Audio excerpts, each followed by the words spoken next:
The El Rancho's days are done. In just hours, it will be destroyed by explosives, ending an era shrouded in mystery and controversy. This is News 3 Nightside with Jim Snyder and Nina Radetich.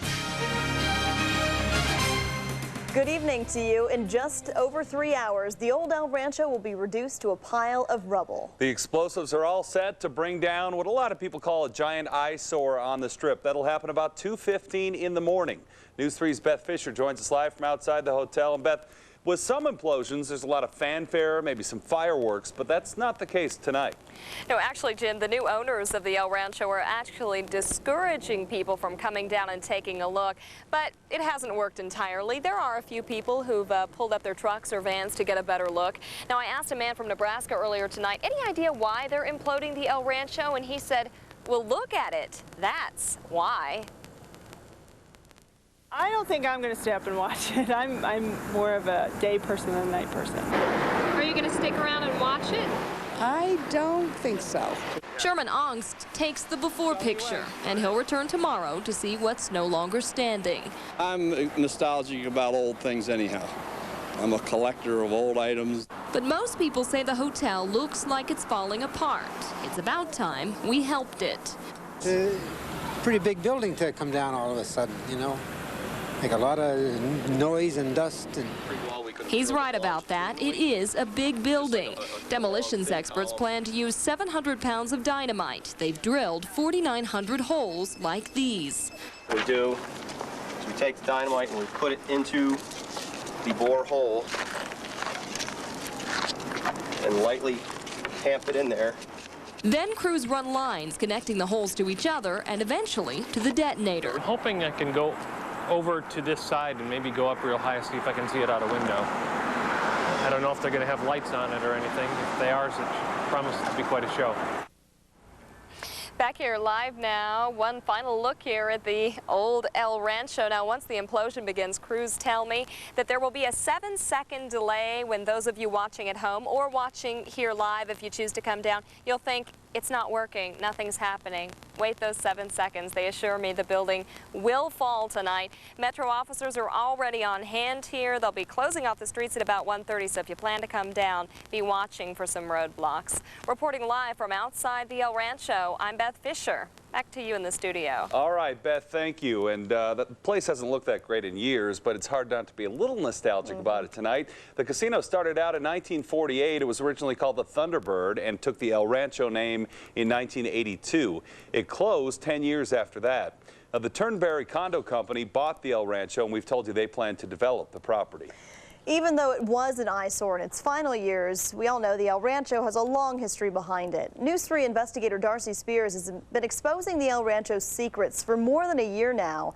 She joins us live to take a final look back at the last Las Vegas mystery. Darcy? Nina, for 8 years, El Rancho sat silent, shrouded in mystery, literally decaying before our eyes. But when we were invited in to give you the only look anyone's ever had of the conditions disguised behind El Rancho's closed doors, our investigation set off a chain of events leading up to tonight's implosion. Turning back the pages of Las Vegas history brings us to 1952, the year the Thunderbird went up here. The Silverbird took over in 1976, and in 1982, the place became El Rancho, a name that had a short and unremarkable history as it closed just 9 years after opening.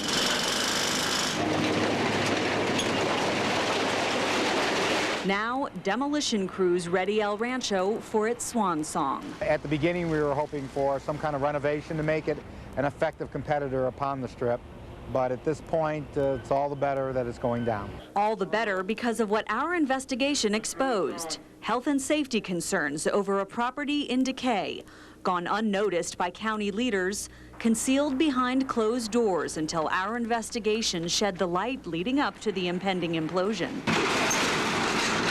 We also exposed allegations of investor fraud at worst, broken promises at best, when the future home of Countryland never came to be. I think that there was a lot, there was a lot of muddy waters within the company that owned it. Turnberry's Sofer family sealed El Rancho's fate when they bought the dilapidated property to preserve the $1 million view for Turnberry's elite tenants. It's only going to improve this neighborhood, and we feel that there's going to a lot that's going to start to happen down at the center of the Strip. But before anything can happen, El Rancho must go down. And the county cautions the price of this progress comes with a price tag in the form of demolition-sized dust. You don't want to be downwind of it. You want to wear a mask if you're there, and want to wear something over your eyes, not get it in your eyes. But construction crews have a few tricks up their sleeves. Remember the casino we first showed you in our expose? It's been converted. Though now it's nothing more than a shell, it's left standing as a giant dust catcher to safeguard the Strip. Demolition is perhaps the most dangerous part, if you will, of the construction process, because whatever goes up comes down. As El Rancho's longtime next-door neighbor, Algiers owner Larry Kiefer has waited a long time for this. Tourists don't want to walk past that property. They actually cross over to the other side of the street.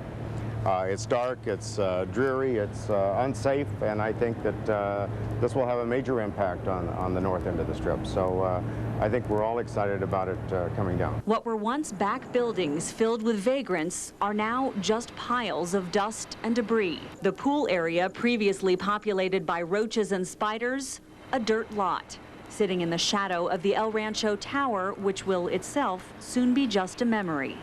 But El Rancho's brief life on the Las Vegas Strip will be forever preserved by this memorabilia in the Casino Hall of Fame. As for now, the lights are out, the guts are gone, and it's all over but the boom. Tourists already look toward the future. I'll probably put another hotel, another beautiful hotel, because this is what it is. Las Vegas is all about in the Strip.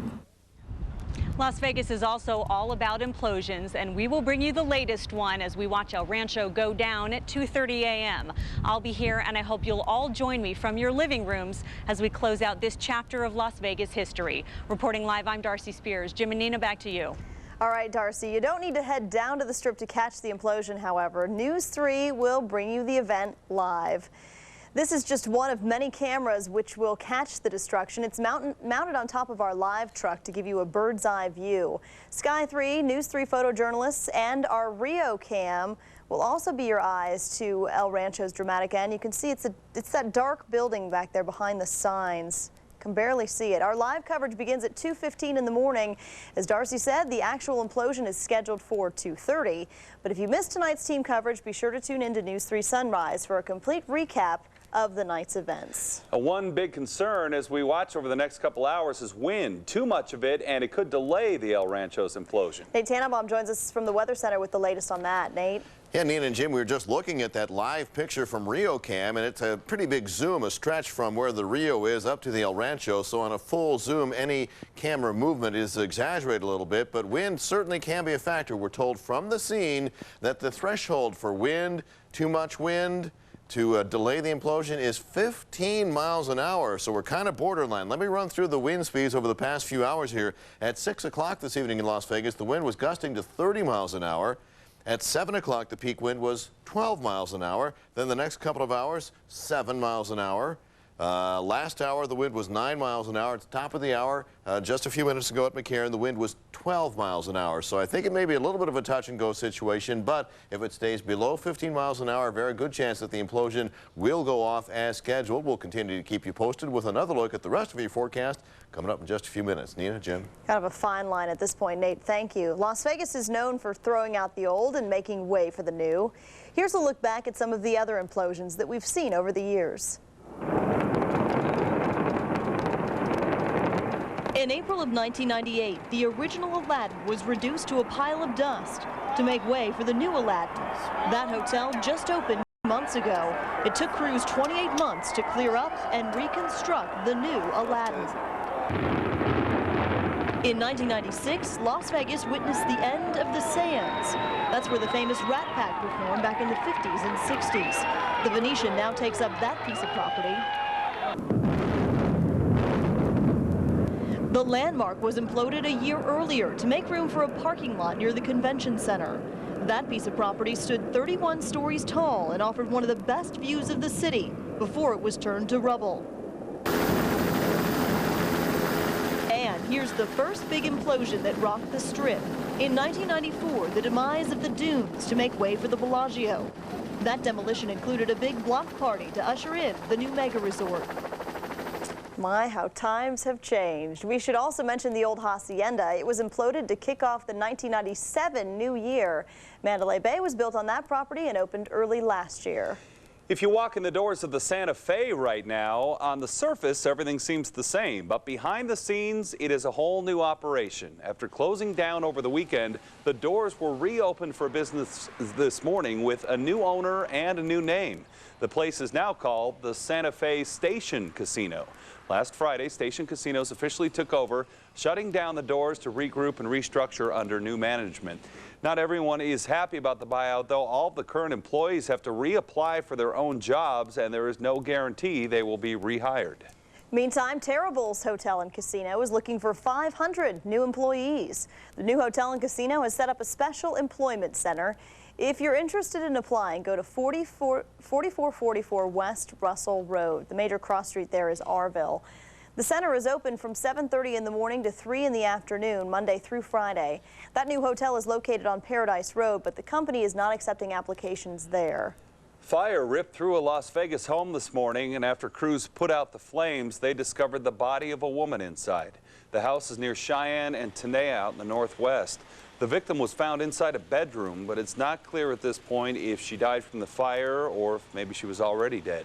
One firefighter did suffer some burns. He was taken to the hospital. Fire investigators, Metro Homicide, and the coroner's office are all working on this case now to figure out just what happened there. The nation is getting ready for the first of 4 presidential debates. More on that on the way. Plus, the News 3 Get Fit crew heads into the health club for the first time. 5 people, all willing to do the work it takes to get into shape and willing to let you watch every step along the way. Lori Harrigan's been working out for years to be on the Olympic softball team, and it paid off. Harrigan's got the gold again, and we'll show it to you coming up later in sports. We've talked about the wind for the implosion, but what's going on with the heat around here? We'll have your forecast. Also, we'll tell you how you can get a chance to buy this special autographed bow tie. It's all coming up on News 3 Nightside, where news comes first.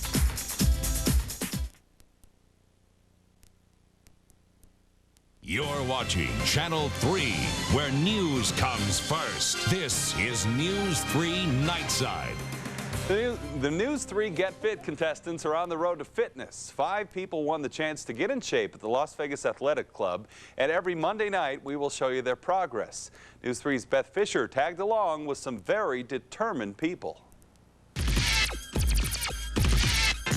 Our first night at the gym. First order of business, choosing our personal trainers. We had 5 to choose from. For those of you at home, there are hundreds out there, so it's important to do your homework. Most important thing with any personal trainer is, number 1, that they have a strong background as far as education and they know what they're doing. Once you're convinced you've found several trainers who are qualified, interview them and choose the one you like the best. You're going to be spending a lot of time with these people, and if you don't enjoy being with them and enjoy the way that they push you and motivate you, then you're not going to get the same kind of results. We found our trainers had very different personalities.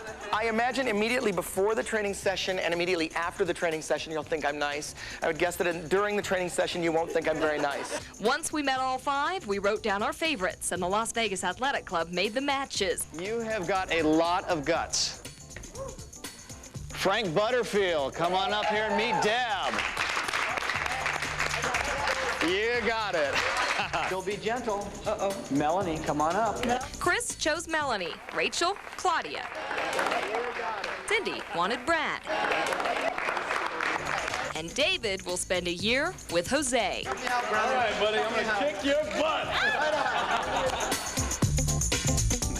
Our Get Fit winners will be working with their personal trainers 3 times a week. And as they get going, we'll put their programs on our website so you can follow along. Along the lines of fitness, the Beltway Roadrunner race this weekend was a hot one, Nate. Didn't expect it to be so warm. Very warm. How'd you do? Oh, terribly. Finished, though? I blame it on the heat. You finished, though. Yeah, that's the important part, right? Did Tom Hawley finish? Tom Hawley finished before me, yeah. Were you there? No, I was going to say finished exactly I did. You were finished before you started. I was there in spirit, though. Yeah, I felt it, behind her every step along the way. You go, you run. Yesterday we made The high yesterday, 100 degrees in Las Vegas, and warm. I feel kind of badly because we talked about the end of triple digits, but apparently I was wrong again. They're back. Oh, you didn't commit, though. We talked about that. 98 today, maybe 98 tomorrow. Then we're going to try to slow things down. Meantime, though, wind is a big consideration. Everybody wants to make sure that implosion. Oh, wait a minute. Before we do that, I wanted to talk about the bow tie. Yeah, yes, Yes, it's a special autograph bow tie, and I was telling the producer later, he goes, well, whose autograph do you have on that? Tom, that What do you know? You might even get a nickel. The deal is, it's the 8th annual Dinosaur Ball to benefit the Las Vegas Natural History Museum on Saturday. So if you want to find out more, there's the number on your screen, 384-DINO. We're going to have a lot of fun there this Saturday night. It's kind of a dress-up affair, and you can bid on the autographed bow tie. Nate Baum. Yeah, well, we're hoping to get a nickel for it, you know what I mean? You're also you the MC of the ceremonies? And my lovely wife, Linda, will be playing Joan Rivers that night, so we're going to do sort of like an Emmys sort of a thing. I would love to see that. Come on down. Entertaining. Yeah, except he's getting married. Oh, yeah, that's right. Here we go with your 11 o'clock numbers. Yeah, it is still breezy. There's the southwest breeze at 12 miles an hour, and that's close. We still have a couple of hours, though, and I've got a feeling that if it's between 10 and 12, they'll probably go ahead and do it, but we'll let them make that call. 84 degrees for you here at 11 o'clock, 19% humidity, barometer rising to 90.80. Let's take a look at the old big picture at the Weather Center. It has been a breezy heat wave, well above normal. In fact, we were close to the record high temperature today. We'll run that down for you after we stay into the neighborhoods and find out just how warm and breezy it is where you are. Summerlin's 86, still close to 90 degrees up in North Las Vegas, but the old anemometer is still busted. Highest wind speeds we have right now, 15 miles an hour, both in Henderson and Spring Valley. Up on the mountain, they're reporting winds of maybe 10 to 15 miles an hour, but those breezes are enough to keep it just a couple of degrees cooler than it was at 6 o'clock this evening. There have been times at 11 o'clock in the past week or so where Mount Charleston was down approaching the 49-degree mark, so that's a warm 63 up on the hill right now. 72 Pahrump, 75 Searchlight, and then 85 down in Laughlin. Meantime, the rest of the southwest, well, the wind isn't helping anything. In Caliente, it's down to 55, 47 Ely, and all of these winds are blowing off the Pacific. We'll show that to you. There was the high of 98, a flip side of the normal high of 89. There's the record 100. Low this morning, a warm 74. We're thinking something like 72 as you get up and at 'em in the morning. Sunrise is at 6:38. Air quality, believe it or not, is listed as good despite those breezes still blowing out there. Let's take a look at what's going on with those clouds. You see a little area of low pressure kind of spinning counterclockwise off the coast. It is far away, but it's enough to kick up those winds for us and may continue to do so during the day tomorrow. We don't think it'll be quite as strong as it was today. A fairly dry day for much of the country. Some showers moving across the nation's midsection, but rain bands from Hurricane Keith, not the hurricane itself, but rain bands are dropping a lot of rain on Florida, not nearly as much as Belize down in Central America. I've heard reports of upwards of 18 inches of rain, over 1.5 feet of rain, and Hurricane Keith is still just sitting there off the coast of Belize, not doing anything except continually pounding those folks with more rain. Upper 40s right now, upper 30s in some cases over the northern parts of our country. Back home for your Natecast will still be around 80 after midnight, so if you're headed out to the Implosion, decent weather. 72 as you get up and at 'em. We'll say close to 90 by 10 a.m. and we'll forecast another high of 98. Maybe a couple of more clouds than we saw today and still some breezes at times to 20. Topping 100 out at the lake after the upper 60s tonight up on the mountain, low 50s to get you started on the hill, and 74 the high. Next 5 days, yes, we will get a cooling trend going for you, but a slow one, maybe down to 90 by Friday and possibly the upper 80s for Saturday. Saturday's the important day, right, Jim? Yes, it is an important day. I'm getting married on Saturday, and it's outside, so we want it to be a little cooler than it has been. That's actually perfect. Yeah, it is. It's right on. I'll see if I can keep it that way. We're going to keep an eye on it all week long, Yep. Nate. The countdown is on. Yes. It is almost debate day for the presidential candidates. Next on Nightside, what you need to know about that verbal contest that could help you choose our nation's next leader. Stick around.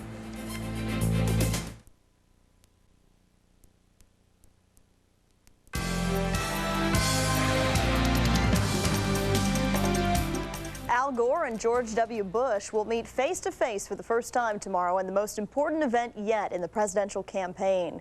Their first debate is set for tomorrow night in Boston. Because the race is so close, the election could turn based on what the candidates say and how they say it. You can watch the debate right here on Channel 3 at 9 o'clock p.m. after the baseball game. In Nevada politics, the race for U.S. Senate, also a tight one. Our latest News 3 poll shows John Ensign and Ed Bernstein in a virtual tie. Both sides will get a chance to let you know where they stand on the issues in a debate October 10th. It will be broadcast right here on Channel 3 at 9 o'clock, or you can be part of our studio audience for that live broadcast. It's inside the Clark County Library Theater at Flamingo and Maryland Parkway. The Las Vegas Review-Journal is sponsoring that debate, and the audience will have a chance to ask the candidates some questions. Elvis made an appearance tonight in Kansas City on Monday Night Football. And Lori Harrigan doesn't have red, white, and blue suede shoes, but she does have a gold medal. That's next on News 3, where news comes first.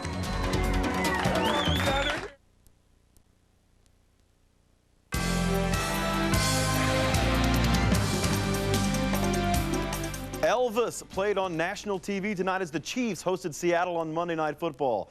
Elvis Gerbach thinking about getting a room at the Heartbreak Hotel early, down 17-7 until this.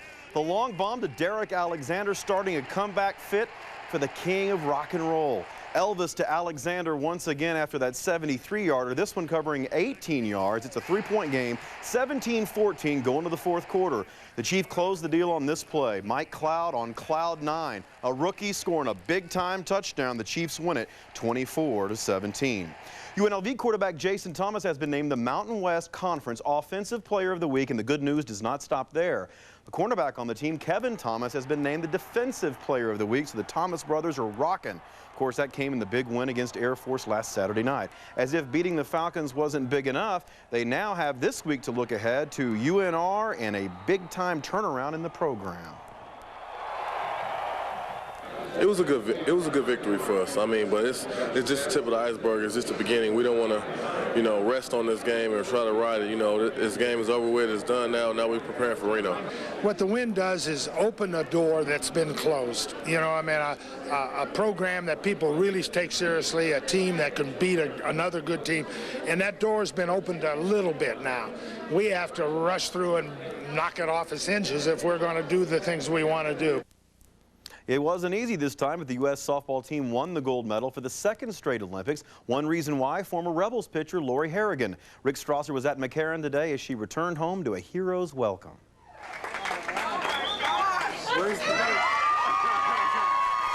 For Lori Harrigan, it was her second triumphant return to Las Vegas in 4 years. The attention just has her tickled pink. Oh, I'm sorry, tickled gold. I'll probably wear them in bed for a while, which is what the whole team did the night we won. Everybody woke up the next morning and said, "Did you take yours off?" And I said, "Nope, not unless I showered." Lori's very humble in victory. She doesn't like to admit that without her two masterpieces during the pool play competition at the Olympics, that the USA wouldn't have even moved on to the medal round. Yeah, but then again, I can't do that without my team either. In the first, when I threw my no-hitter, I didn't have as many strikeouts as I would like to have had. That came a lot from my teammates. So it's just a matter of us coming together and working together as a team. Now, before Lori left, she gave me a first-hand lesson of what it's like to face one of her pitches. Ask Canada and New Zealand. It's not pleasant. But I did get a hit off her. That equals the number of hits she gave up through 2 Olympic starts, including a no-hitter. I suppose I taught her something. Like the one that you hit, I threw a changeup, so I learned that, and I did not throw that a lot when I was there. Now, don't think that we've seen the end of our golden girl. Athens is now in the crosshairs. Whatever God intends for me is what I'm going to do, and I'm just going to follow his lead, and if he intends for me to go to Athens, I'll be in Athens. Rick Strasser, News 3 Sports.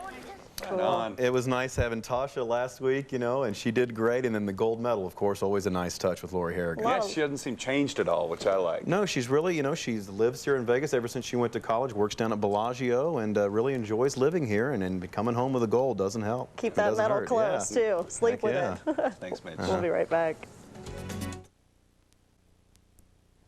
So if you can't catch the implosion, you miss sunrise, it'll be on LasVegas.com using our video. Hey. And Saturday, it's Jim and Adina Look Day. at that. Thank you very much. Well, you're welcome. Looking forward to it. I'm getting chills. Getting nervous. Yeah, a little bit. Those aren't nervous chills. No. Okay. Excitement. Our live coverage of the El Rancho implosion begins at 2:15. Join us then.